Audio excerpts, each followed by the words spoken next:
9 quy tắc đối nhân xử thế được tôn trọng ở cuộc đời. Bạn thân mến, trong vũ trụ này, bất kỳ điều gì xảy ra cũng đều có nguyên tắc. Đất trời có nguyên tắc của đất trời, con người sống cũng có nguyên tắc của con người. Quy tắc hành xử trong xã hội mà chúng ta vẫn gọi là quy tắc đối nhân xử thế. Khi bạn nắm được các quy tắc này, bạn sẽ trở thành một mẫu mực để được mọi người tôn trọng. Trong video ngày hôm nay, mời bạn cùng Hana điểm qua 9 quy tắc đối nhân xử thế đã được đúc kết trong thực tế cuộc sống. Hy vọng bạn sẽ nắm được các quy tắc này để áp dụng vào cuộc sống của chính mình. Thứ nhất, khen ngợi những hành vi có tác dụng hơn là khen ngợi một cá nhân. Ví dụ, nếu hôm nay chồng bạn đã nấu cho bạn một bữa ăn ngon, một bữa tối bạn thật sự rất thích, và bạn muốn tỏ lời khen chồng hay vợ của mình, hãy đừng nói: anh, em đúng là một đầu bếp tuyệt vời nhất thế giới. Có thể chồng hay vợ bạn sẽ nhận thấy đây chỉ là một lời khen tặng khách sáo, và lời khen tặng này không xuất phát từ tấm chân tình của bạn, và vì thế anh ấy, cô ấy cũng chẳng để chúng trong lòng. Nhưng nếu bạn nói một câu đơn giản: món ăn này hôm nay anh nấu rất ngon, em thích lắm. Chỉ đơn giản vậy thôi, nhưng đối phương sẽ thấy sự chân thành của bạn, thấy giá trị của lời khen, ghi nhận sự yêu thích của bạn, và có thể lần sau anh ấy sẽ làm tốt hơn. Với cách khen tặng này, đối phương cũng sẽ dễ dàng đón nhận lời khen tặng hơn, và cả hai bên đều thể hiện sự tôn trọng nhau một cách chân thành và hiệu quả. Thứ hai, truyền đạt lời khen thông qua bên thứ ba. Truyền đạt lời khen thông qua bên thứ ba là một cách khen tặng vô cùng ý nghĩa. Bây giờ, khi bạn muốn gửi lời khen tặng cho một ai đó, hãy gửi thông điệp qua một người khác. Và bạn có biết điều này có ý nghĩa như thế nào không? Đó là khi đối phương của bạn được nhận một lời khen tặng từ một người khác, thì họ sẽ vui vẻ hơn, hạnh phúc hơn, thậm chí họ tự hào so với việc khi được nghe một lời khen trực tiếp từ bạn. Bạn hãy tưởng tượng như thế này nhé.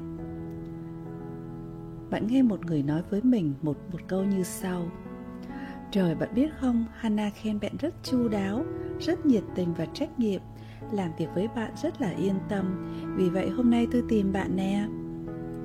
Ngược lại, nếu bạn muốn phê bình, chỉ trích ai đó, hãy góp ý trực tiếp, đừng nói với bên thứ ba để tránh việc đổ dầu thêm vào lửa hay những mâu thuẫn, những hiểu nhầm có thể phát sinh. Thứ ba, trước những lời khen, hãy biết nói cảm ơn. Chúng ta ai cũng muốn nhận được những lời khen tặng, bởi vì đó là sự ghi nhận một điều tốt đẹp nào đó của mình. Nhưng không phải ai cũng biết phản ứng với những lời khen được gửi đến mình. Ở đây chúng ta sẽ giới hạn, đó là những lời khen chân thành.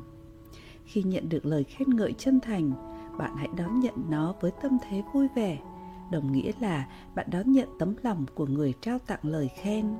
Hãy vui vẻ đón nhận bằng sự cởi mở và một lời cảm ơn chân thành.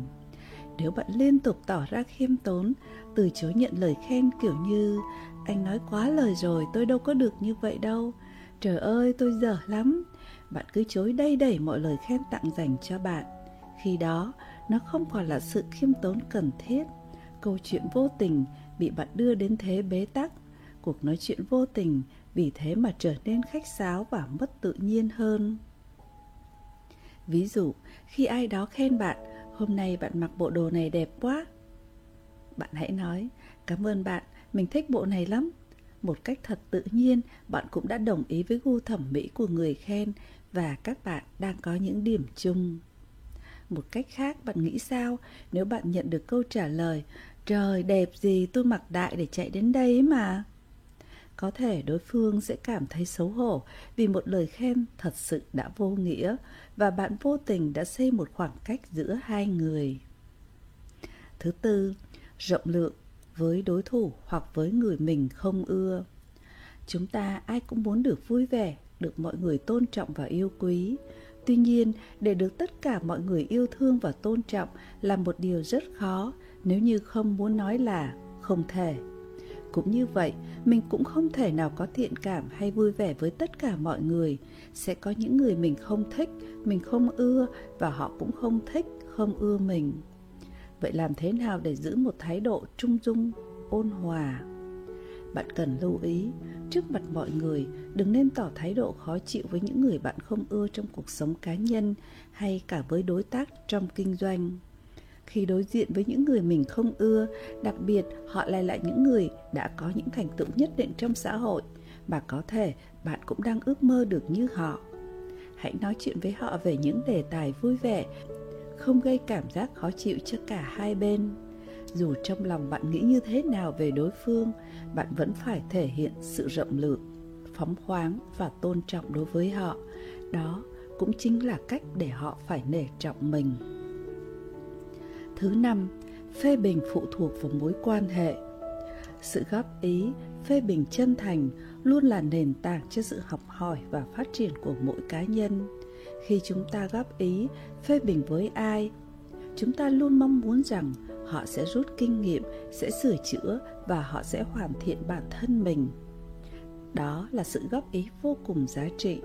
Nhưng cách góp ý, phê bình như thế nào để đối phương đón nhận thông tin một cách đầy đủ lại là một vấn đề chúng ta cần phải lưu ý, và đây thật sự là một nghệ thuật. Có rất nhiều cách để phê bình hay nhận xét một vấn đề, không nhất thiết phải chọn cách khó nghe nhất như là đay nghiến, la lối hay càm ràm, khiến đối phương tức giận hoặc hiểu lầm ý tốt của bạn. Càng là những mối quan hệ thân thiết thì càng phải cẩn trọng trong ngôn từ, tránh gây những tổn thương và rạn nứt tình cảm đôi bên. Đây là điểm mà rất là nhiều người mắc phải, bởi vì đa số chúng ta luôn lịch sự, nhẹ nhàng với tất cả những người bên ngoài xã hội, nhưng lại không để ý tới cảm xúc của những người thân, những mối quan hệ thâm tình. Để góp ý một cách hiệu quả, bạn có thể tham khảo cách nói như sau. Về vấn đề này, tôi có ý kiến như thế này, em suy nghĩ xem sao? Hay bạn thử nghe cách này của tôi nhé. Anh nghĩ xem vấn đề này em diễn đạt như thế này có được không? Có rất là nhiều cách nói, và bạn hãy chọn một cách nói phù hợp đối với bản thân mình.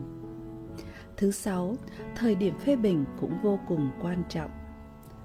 Ông bà mình có câu, một miếng giữa đàn bằng một sàng trong bếp. Điều đó nói lên rằng nơi chốn, thời điểm và việc cho và nhận sẽ quan trọng hơn cả của cho.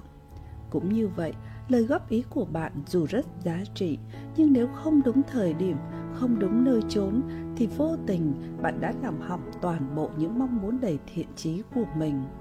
Cho nên, khi muốn phê bình ai, góp ý điều gì, đừng chỉ trích họ trước mặt đám đông, hãy giữ cho họ chút thể diện, lòng tự tôn, cho dù đó là cấp dưới của bạn, hay cho dù là bạn bè, đồng nghiệp thân thiết, người thân trong gia đình, thì mọi góp ý cũng nên ở một khoảng không gian riêng, hoặc chỉ có những người thật sự liên quan nên có mặt. Trong quá trình phê bình cũng cần có một thái độ phù hợp, cởi mở và chân thành. Mọi sự góp ý trên tinh thần xây dựng và với mong muốn mọi việc sẽ trở nên tốt đẹp hơn, hoặc để cho bản thân họ có thể cải thiện, thay đổi và hoàn thiện chính bản thân mình. Trên tinh thần đó, cuộc giao tiếp, trao đổi thêm phần thuyết phục, dễ tiếp cận hơn và dễ đạt được mục tiêu của việc góp ý phê bình mà bạn mong muốn thực hiện. Thứ 7, hạn chế những từ đệm vô nghĩa.